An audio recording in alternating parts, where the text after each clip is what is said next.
Dear students, പുതിയൊരു വീഡിയോയിലേക്ക് എല്ലാവർക്കും സ്വാഗതം. അപ്പോൾ ഇന്നത്തെ ഈ വീഡിയോ ഒക്ടോബർ ബാച്ചിലെ പബ്ലിക് എക്സാമിനേഷന് വേണ്ടി ഇപ്പോൾ പ്രിപ്പയർ ചെയ്തുകൊണ്ടിരിക്കുന്ന സ്റ്റുഡൻസിന് വേണ്ടിയിട്ടാണ്.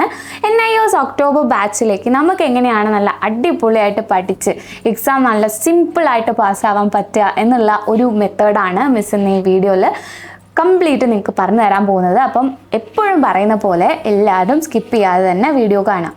അപ്പം NIOS 2024 മുതൽ പുതിയ ക്വസ്റ്റ്യൻ പേപ്പർ പാറ്റേൺ, അതുപോലെ ബിഫൊക്കേഷൻ സിലബസ്, ഇതൊക്കെ NIOS സ്റ്റുഡൻസിന് വേണ്ടിയിട്ട് അവരുടെ സൈറ്റിൽ വരെ നമുക്ക് കാണുന്ന രീതിയിൽ സ്റ്റുഡൻസിന് പ്രൊവൈഡ് ചെയ്യുന്നുണ്ട് അല്ലേ. അപ്പോൾ ബിഫൊക്കേഷൻ സിലബസ് പ്രകാരം വേണം നിങ്ങളുടെ പഠനം സ്റ്റാർട്ട് ചെയ്യാൻ എന്നുള്ളതാണ് ഒന്നാമത്തെ കാര്യം.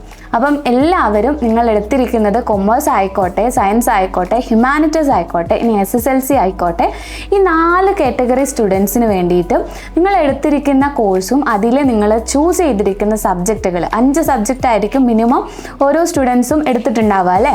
5 സബ്ജക്റ്റ്, ഒന്ന് ലാംഗ്വേജ് സബ്ജക്ട്സ് 2 എണ്ണം ഉണ്ടാവും, അതല്ലാത്ത ഒരു 3 സബ്ജക്റ്റും ഉണ്ടാവും. അപ്പം ഇനി അത് കൊമേഴ്സിലാണെങ്കിൽ അക്കൗണ്ടൻസി, ബിസിനസ് സ്റ്റഡീസ്, അല്ലെങ്കിൽ സോഷ്യോളജി, പൊളിറ്റിക്കൽ സയൻസ്, സയൻസിലാണെങ്കിൽ ബയോളജി, ഫിസിക്സ്, കെമിസ്ട്രി എന്നീ സബ്ജക്റ്റുകളൊക്കെ ബിഫൊക്കേഷൻ സിലബസ് നിങ്ങൾക്ക് കൃത്യമായി പറയുന്നുണ്ട്.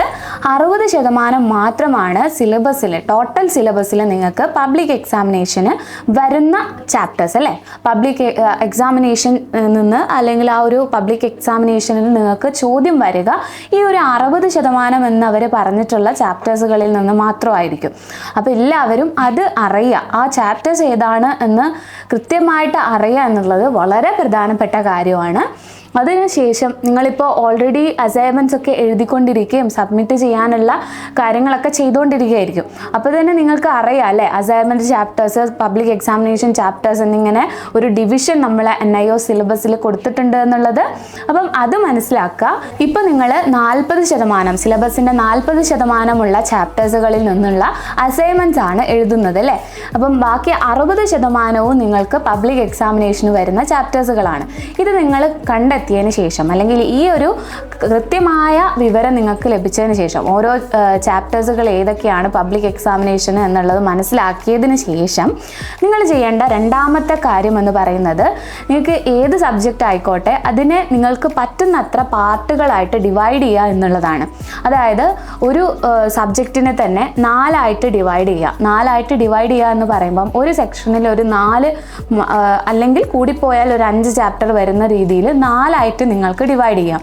ഇങ്ങനെ ഡിവൈഡ് ചെയ്തതിന് ശേഷം നിങ്ങൾ ഓരോ സെക്ഷനായിട്ട് ചാപ്റ്ററുകൾ പഠിക്കുകയും അത് പഠിച്ചതിന് ശേഷം, ഓരോ സെക്ഷനും പഠിച്ചു കഴിഞ്ഞതിന് ശേഷം നിങ്ങൾ previous year question papers refer ചെയ്തിട്ട് ആ ഒരു ചാപ്റ്റേഴ്സിൽ നിന്ന് ഏത് തരത്തിലുള്ള ക്വസ്റ്റ്യൻ ആണ് വന്നത് എന്ന് പഠിക്കുക.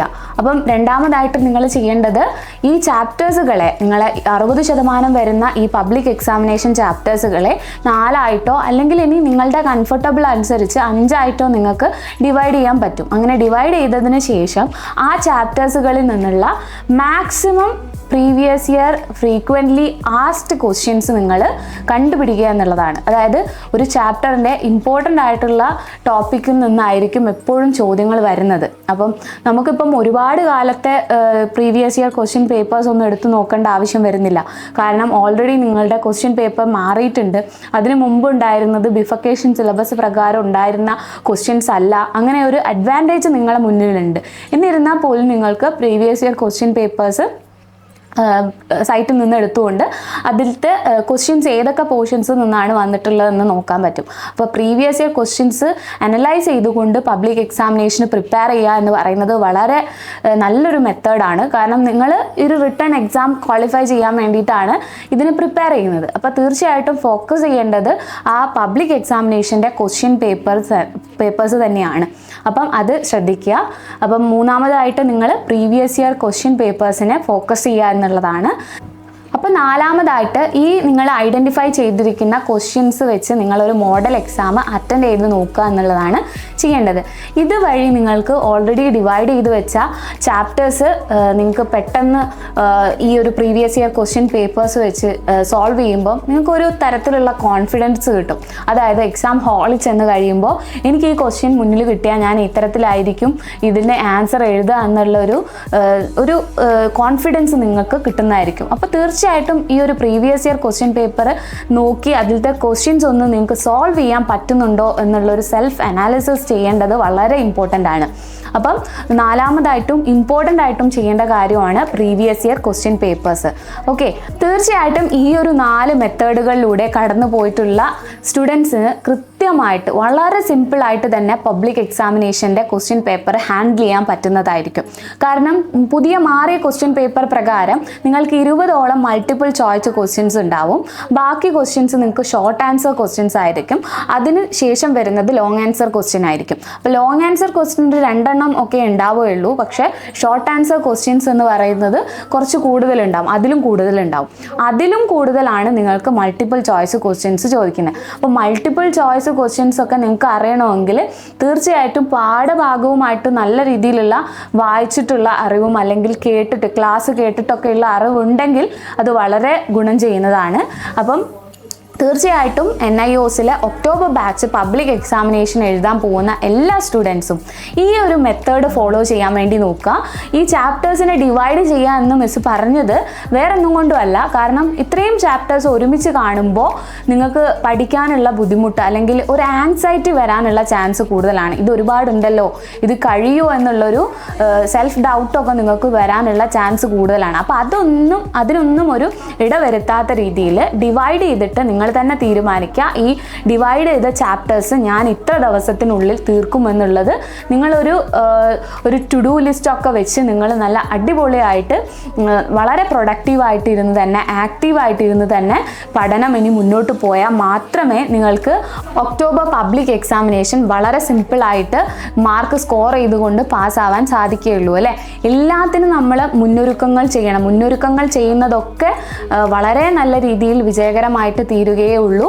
അപ്പം തീർച്ചയായിട്ടും നിങ്ങളെല്ലാവരും അതിനുവേണ്ടി നല്ല രീതിയിൽ വർക്ക് ചെയ്യുക. ഈ ഒരു മന്ത് എന്ന് പറയുന്നത് ഇപ്പോൾ തന്നെയെങ്കിലും നിങ്ങൾ ഈ പറയുന്ന രീതിയിൽ നിങ്ങളെ ചാപ്റ്റേഴ്സ് അറിഞ്ഞിരിക്കുക. ആ പ്രകാരം നിങ്ങളുടെ പഠനം തുടങ്ങേണ്ടതിൻ്റെ ആവശ്യകത കൂടുതലാണ്. കാരണം ഇനിയും നിങ്ങൾ വൈകിക്കഴിഞ്ഞാൽ ഇത്തരത്തിലൊരു പഠനത്തിലേക്ക് പോകുന്നതിന് നിങ്ങൾ വൈകിക്കഴിഞ്ഞാൽ നിങ്ങൾക്ക് നിങ്ങളുടെ പബ്ലിക് എക്സാമിനേഷൻ കൂടുതൽ കോംപ്ലിക്കേറ്റഡ് ആവും.